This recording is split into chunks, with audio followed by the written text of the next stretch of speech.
పేరంటాలికి కలకాలం రక్ష గోరింట పూచింది కొమ్మ లేకుండా మురిపాల అరచేత మొగ్గ తొడిగింది.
మందారంలా పూస్తే మంచి మొగుడొస్తాడు, గన్నేరులా పూస్తే కలవాడొస్తాడు.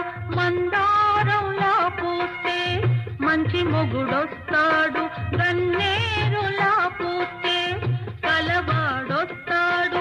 సింధూరంలా పూస్తే చిట్టి చేయందా అందాల చందమామ అతనే దిగి వస్తాడు.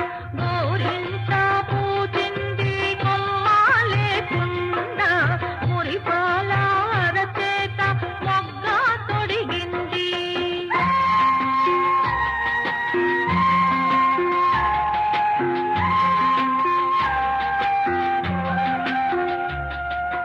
పడకూడదమ్మా పాపాయి మీద పాపిష్టి కళ్ళు, కోపిష్టి కళ్ళు. పాపిష్టి కళ్ళల్లో పచ్చ కామెర్లు, కోపిష్టి కళ్ళల్లో కురివి మంటల్లో.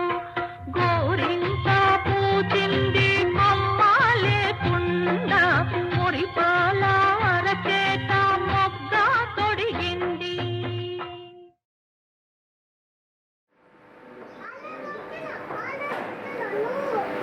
గోరింటాకు అనేది సహజమైన రంగు. ఇది పెట్టుకోవడం వల్ల మనకి ఎలాంటి ఇన్ఫెక్షన్ ఉండదు. ఇది ఓన్లీ కలర్ కోసమే కాకుండా మన యొక్క సంప్రదాయానికి, పండుగలకు, ప్రేమకు ఇది ఒక చిహ్నం లాంటిది. మనం ప్రతి ఒక్క పండుగను గోరింటాకు పెట్టుకోవడంతో ప్రారంభిస్తాము. పెళ్లి కూతుర్లు కూడా గోరింటాకు పెట్టుకోవడం వల్ల వాళ్ళది ఎంత ఎర్రగా పండితే వాళ్ళిద్దరి మధ్యలో అంత ప్రేమ ఉంటుందని మన యొక్క సంప్రదాయం.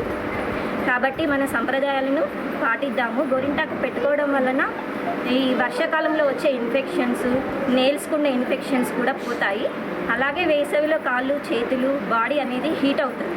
అలాంటి దాన్ని చల్లబరచడానికి మనం గోరింటాకు అనేది పెట్టుకుంటాం. సుల్తానాబాద్లోని వాసవమాత అమ్మవారి ఆలయంలో గోరింటాకు సంబరాలు జరుపుకున్నాము.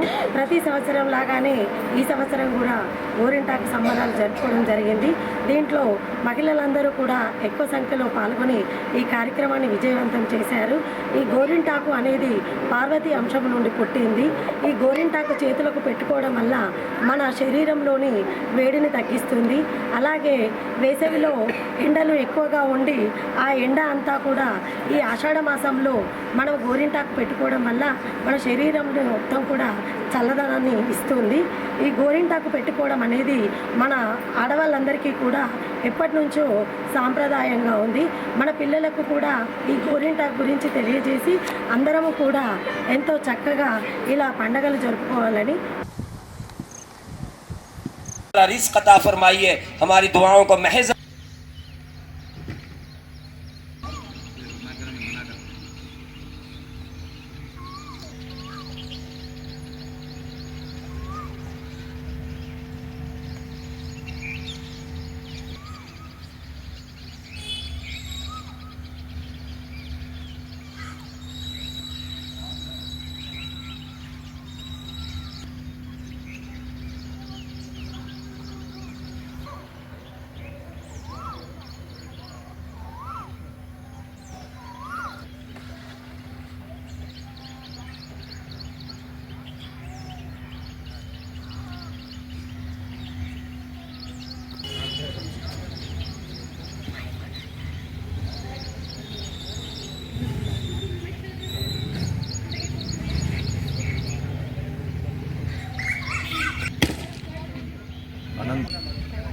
మన ఈద్గా వద్ద సమస్త పట్టణం మండలంలోని సోదరులందరూ హాజరై వర్షాల కోసం ప్రత్యేకంగా నమాజ్ ఇస్తఖాసా అనే పేరుతో నమాజ్ చేయడం జరిగింది. దాదాపు నైరుతి వర్షాకాలం మొదలై దాదాపు నెలన్నర గడిచినా కానీ సరైన వర్షం లేక రైతులు మూగ జీవాలు అనేక బాధలు పడుతున్నాయి. అలాగే బావుల్లో, చెరువుల్లో, కాలువలో నీరు అడుగొంటిపోయి సమస్త మానవాళికి కష్టం జరుగుతుంది. ఈ సందర్భంగా దైవప్రవక్త సున్నతి ఏంటిదంటే ఇలాంటి పరిస్థితుల్లో ఊరి బయటకెళ్ళి అక్కడ ఉన్న పరిస్థితిని బట్టి దైవంతో నమాజ్ చేసి వర్షాలు సమృద్ధిగా కురవాలని కోరుకునేవారు. ఆ సంప్రదాయాన్ని, ఆ సున్నత్ని సుల్తానాబాద్ ముస్లిం సోదరులు ఆచరిస్తూ ఈరోజు ఊరి బయటికి వచ్చి తమ పిల్లలు, కుటుంబాలతో సహా వచ్చి దైవాన్ని వేడుకుంటూ సుల్తానాబాద్ పట్టణంతో పాటు రాష్ట్రంలో, దేశంలో సమృద్ధిగా వర్షాలు కురిచి సమస్త మానవాళి సుఖ సంతోషాలతో జీవితం కొనసాగించాలని కోరుకుంటూ ఈ నమాజ్ చేయడం జరిగింది.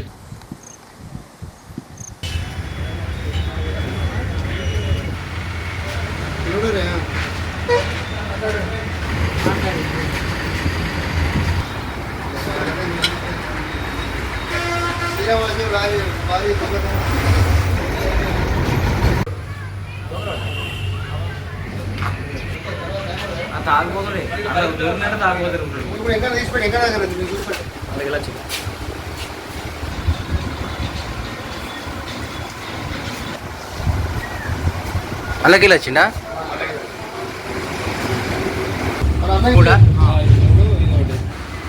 ఒకటే బట్టలు పెండా లాగన్ పెట్టండా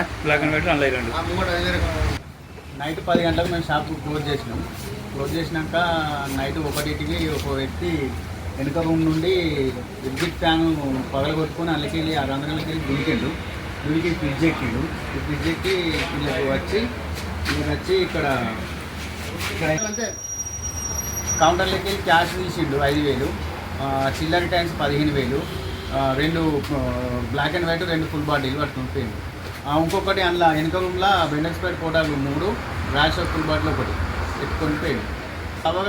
కవర్ కొట్టుకున్నాడు తలకి. నాగలి ఏడ్చింది అమ్మా, గొడ్డు గోద తల్లడిలేనమ్మా.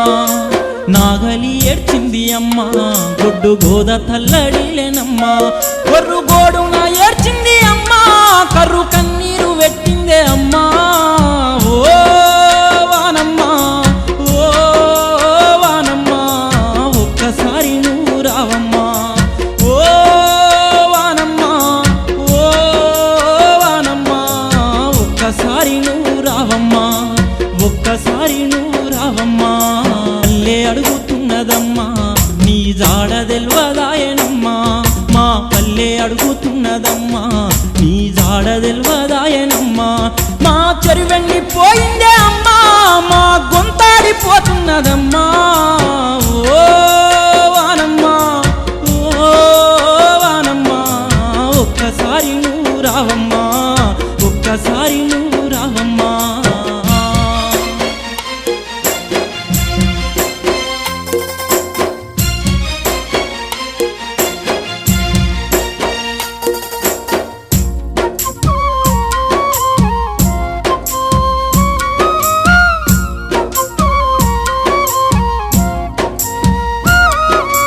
పచ్చని పంటలు అమ్మా, వాడిపోయి తలలు వాల్చెనమ్మా. మా పచ్చని పంటలు అమ్మా, వాడిపోయి తలలు వాల్చెనమ్మా. ఆ కొంగ బావ ఎచ్చనమ్మా, నీకై పడిగా పుగాసింది అమ్మా. ఓ వానమ్మా, ఓ వానమ్మా, ఒక్కసారి నువ్వు రావమ్మా. ఒక్కసారి నువ్వు రావమ్మా.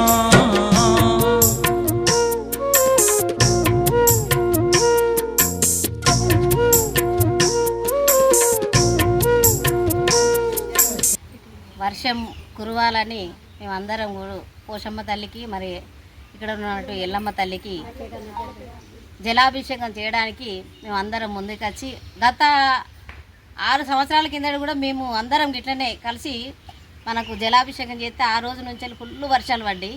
అదేవిధంగా కూడా ఈనాడు కూడా మేము అందరం కలిసి రైతాంగం ఇప్పుడు ఎంతవరకు రైతులు మంచిగా ఉంటేనే మనం అందరం బాగుపడదు, దేశం బాగుపడుతుంది. రైతాంగం అన్నదే మనం రైతుల గురించి కానీ. కాకపోతే మనం అందరం కలిసికట్టుగా మేము రైతు సోదరి అందరూ వచ్చి మనం అందరం కలిసి మనం పోయినట్టుగా మనకు ఒకసారి మళ్ళీ మనం జలాభిషేకం చేద్దాం అమ్మవారికి. అంటే మేము అందరం కలిసి వచ్చి ఈరోజు మేము అమ్మవారికి జలాభిషేకం చేయడం జరుగుతుంది.